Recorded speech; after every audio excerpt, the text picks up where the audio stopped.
Hey everyone. I don't even know where to start, but here goes nothing. Throwaway account for obvious reasons. My wife, let's call her Chloe, and I have been married for 6 years. We met in college, and she's always been this mix of lightning and thunder, charming, passionate, unpredictable. I loved that about her, even if it sometimes meant she'd switch moods faster than a Malibu breeze. About 3 months ago, Chloe told me she wanted to learn something new. Something exciting. She said she felt stagnant. I need a hobby that gets me out of my head, she said. Okay, I thought, cool. She's always loved the ocean, so when she landed on surfing, I was all for it. I even bought her a custom board to show my support. At first, it was great. She'd come home from her lessons smiling, sun-kissed, and buzzing with energy. I hadn't seen her that happy in months. But then, things started shifting. She began going more often, sometimes 5, 6 times a week. Early mornings, late afternoons, even weekdays when I knew her schedule was packed. I asked her once, jokingly, if she was trying to go pro. She rolled her eyes and said, "Can't I just enjoy something without you being suspicious?" That was the first red flag, not the surfing itself, but the way she started acting like I was the problem for asking questions. Still, I brushed it off. She was growing, right? Evolving. I just didn't realize she was evolving away from me. So yeah, the weird vibes continued. Chloe kept getting more and more distant. I'd ask her how her day was, and I'd get these vague answers like, just waves and wipeouts, or, you wouldn't get it, it's a surfer thing. And trust me, I wanted to get it. I even offered to come watch her surf one weekend. She flat out said no, said I'd make her self-conscious. Okay, weird, but again, I gave her the benefit of the doubt. Then came the incident at the beach. She texted me midday saying she'd had a scary moment in the water, strong riptide, board got away from her, and she'd panicked a little. But she was fine now, thanks to a lifeguard who helped her out. I was worried, obviously. But when she got home, she was weirdly giddy about it. Kept calling him a total pro, said he was so calm under pressure, and that she owed him one. I figured it was gratitude talking. Except after that day, she kept bringing him up. Casually dropping his name, Trevor, into conversations. Trevor said my pop-up is improving, or Trevor showed me this amazing beach spot no one goes to. It was constant. And yeah, I started getting that pit in the stomach feeling. You know the one, the you're being lied to but can't prove it yet feeling. Still, I didn't want to seem controlling. I told myself she was just excited about surfing and grateful to someone who saved her. But something deep down whispered, this isn't just surfing anymore. Alright, Reddit, here's where the plot thickens. After the whole Trevor this, Trevor that phase, I started noticing Chloe acting different. Not just distant anymore, defensive. And secretive. Her phone, which used to live face up on the kitchen counter or coffee table, suddenly became her constant companion. She took it to the bathroom, the shower, even kept it under her pillow at night. I joked once, texting Trevor goodnight? She didn't laugh. She said, "Don't be gross," and stormed out. Red flag city. One night she was asleep beside me, and her phone lit up with a message. I swear I wasn't snooping at first, it was instinct. The message said, "Had fun today. Hope your husband isn't suspicious winking face." I didn't recognize the number, but something about that winking emoji made my stomach turn. I sat there in bed, heart pounding. I didn't wake her. I didn't say anything. I just stared at her sleeping, wondering how the hell we got here. Wondering if I was being paranoid, or if I just read the first nail in the coffin of our marriage. I told myself I needed proof. Solid proof. Because if I was going to confront her, I didn't want her twisting it back on me like I was the crazy one. And oh boy, I had no idea what I was about to uncover. I couldn't sleep after that text. At all. The next morning, I played it cool. Made coffee. Asked her about her day. Same old deflective answers. Just hitting the waves. Trevor wants to show me a new technique. That name again. So while she was in the shower, I did what I swore I wouldn't. I opened her phone. Face ID still worked, and yeah, I know not my proudest moment. But I had to know. And there it was. A thread of messages between her and a contact saved as T-Dog, which, side note, I'd seen before and assumed was one of her girlfriends. Nope. Trevor. The messages? Disgustingly flirty. Him saying how gorgeous she looked in her wetsuit. Her saying he makes her feel alive again. Pictures. Of the beach. Of them. Of her in his arms. One even looked like it was taken inside his lifeguard shack. I'm not kidding. One message hit the hardest. I wish I didn't have to go home tonight. Being with you feels more real than anything else. I felt like I'd been sucker punched by a jellyfish. I didn't even know what to do. Part of me wanted to smash her phone. Another part wanted to pack her stuff and toss it onto the lawn. But instead, I sat there. Just numb. It's weird how quiet heartbreak is. How it doesn't explode, it seeps in like cold water filling your lungs. When she came out of the shower, I handed her the phone and said, "You forgot to delete one." Her face. Her face. Pale. Guilty. Busted. And then, without skipping a beat, she said, "You went through my phone?" No apology. No remorse. Just offense. That was the moment I knew, this wasn't just a mistake. This was a choice.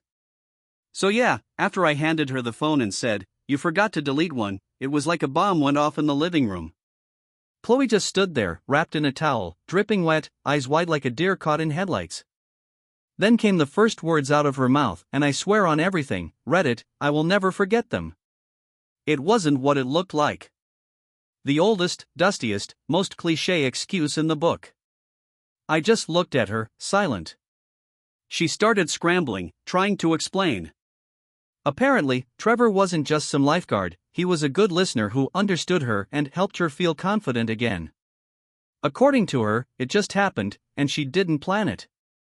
She even had the audacity to say, "You were always working. You didn't notice when I started to feel invisible." I couldn't believe it. She was trying to justify it, like my job and paying bills made it okay for her to let some sunscreen-slicked Baywatch extra into her wetsuit. I asked her directly, "How long has this been going on?" She hesitated. "Just a couple of times." I called BS. And I was right. Because when I pressed her, she started crying and admitted it started a month ago, the day he rescued her from a minor wipeout. She said she felt grateful and wanted to thank him. That thank you turned into sunset walks, late-night texts, and eventually, hooking up in the back of his beach truck. She told me she never meant to hurt me, but that she also didn't regret it because it opened her eyes. I swear to God, I felt like I didn't even know the woman standing in front of me. That was the first time I walked out without saying anything. I needed air.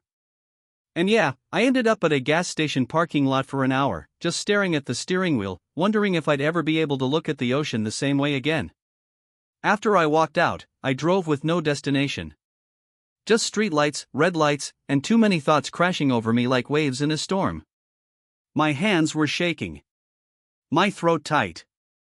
My brain was on a loop, she cheated. She lied. With a lifeguard. At the beach we go to every summer. And worse? She didn't even say sorry. Not really. I finally parked at this quiet overlook by the cliffs. Watched the ocean in the distance and just sat. My whole identity felt ripped apart. I wasn't just mad. I was humiliated. How do you come back from this? I thought we were solid. I thought we were happy. When I got home a few hours later, the lights were off. She was in bed, pretending to sleep. Classic Chloe move: avoid and deflect. The next few days were hell. She tried to act like nothing happened. Still made smoothies. Still folded my shirts. Still asked if I needed anything at the store. I wanted to scream every time she walked by. I asked her again, why Trevor? She said, I don't know. He made me feel young again. Like I made her feel old?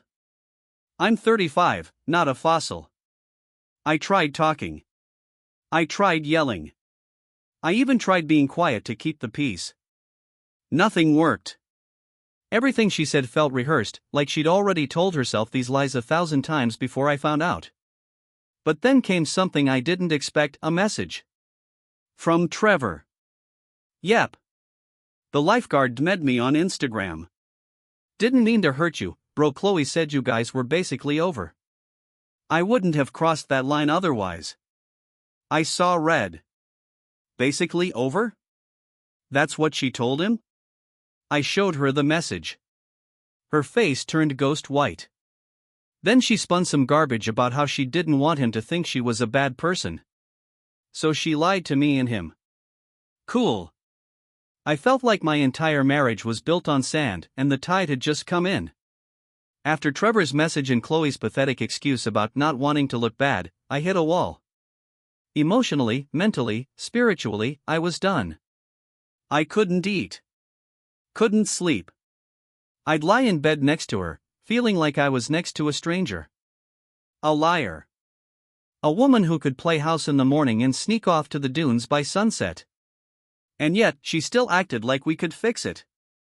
Like this was some kind of marital speed bump. She started doing all these acts of redemption, offering to go to therapy, deleting her social media, even blocking Trevor right in front of me like that would undo anything. I'll admit, a small part of me wanted to pretend none of it happened.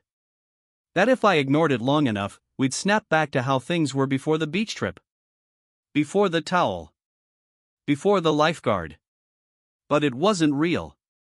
That version of us? Gone. I finally told her we needed to separate. She cried. Hard. Said she made a terrible mistake and that she never stopped loving me. But you know what? Her tears fell too late. Like they were more about being caught than being sorry. I moved into my brother's guest room. Just packed a duffel bag and left. I didn't say goodbye. Just told her not to contact me unless it was about bills or logistics. The silence afterward was both torture and relief. The first few nights alone were brutal. I missed my home. My routine. Even her, in some weird, broken way. But every time I felt that ache, I reminded myself. She didn't just cheat, she chose someone else while pretending I was her everything. And you don't come back from that. It had been about 3 weeks since I left. No contact aside from a few short texts about the mortgage and a water bill. I was slowly getting used to the quiet. Even started sleeping a little better, eating real meals again, feeling a bit like myself. Then, a knock at the door. I wasn't expecting anyone. I opened it and there she was. Chloe. No makeup. Hootie. Puffy eyes. Holding a small brown envelope in one hand and a coffee in the other, like that was some kind of peace offering. I need to tell you something, she said, voice low. I stepped aside. Mistake? Maybe. But curiosity wins, right? She sat at the kitchen counter like she still belonged there and slid the envelope across to me. This is, well, I took a pregnancy test. My heart did a backflip and then crashed into my spine. What? I don't know for sure who the father is, she said, barely meeting my eyes. It could be yours, or his. I swear time stopped. My ears buzzed. My mouth was dry. The walls felt closer. She kept talking, something about timelines, and how it was probably mine, and how she wanted to do the right thing and be honest now. Now she wants to be honest? I stood up, walked to the window, just needing to breathe before I exploded. Part of me wanted to scream. Part of me wanted to laugh. Most of me wanted to vanish.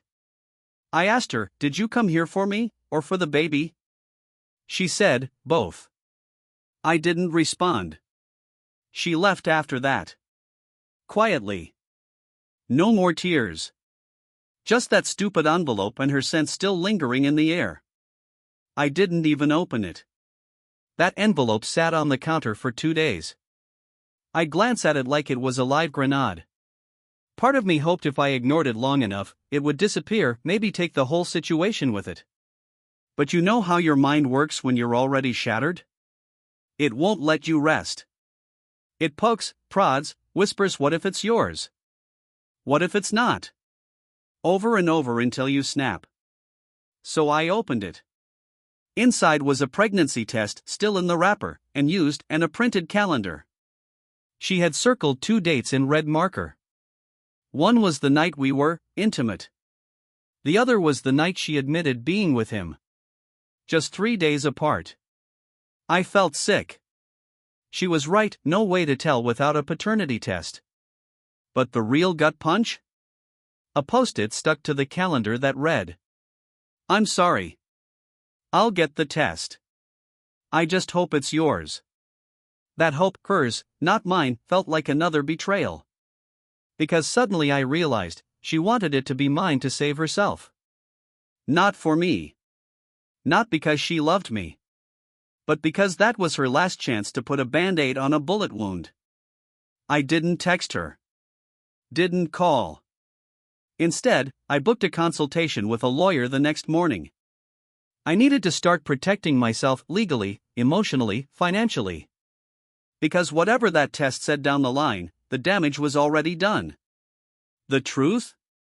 I didn't even care about the baby in that moment. Not because I'm heartless, but because I had nothing left to give. 2 weeks later, I got the call. Chloe had followed through with the paternity test. I hadn't even asked her to, maybe guilt finally pushed her into action, or maybe it was desperation. Either way, the results were in. It was mine. Yeah. 100% mine. And for a moment, I felt nothing. Not relief. Not joy. Just an overwhelming emptiness. Like someone had carved out my insides and left the shell of me sitting there on the couch.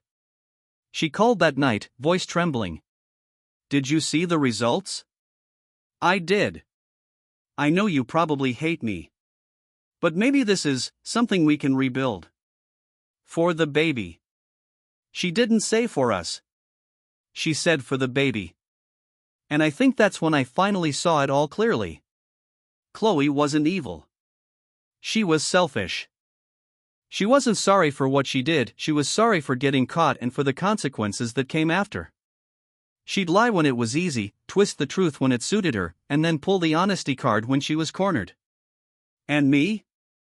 I was tired of playing the game. I told her calmly, "I'll be there for my child. But not for you. We're done." She cried. I didn't. We're sorting custody through lawyers now. I see my kid on weekends.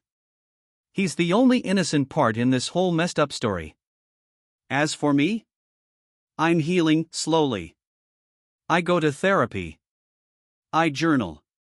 I've even gone back to the beach, the same one where this whole mess started.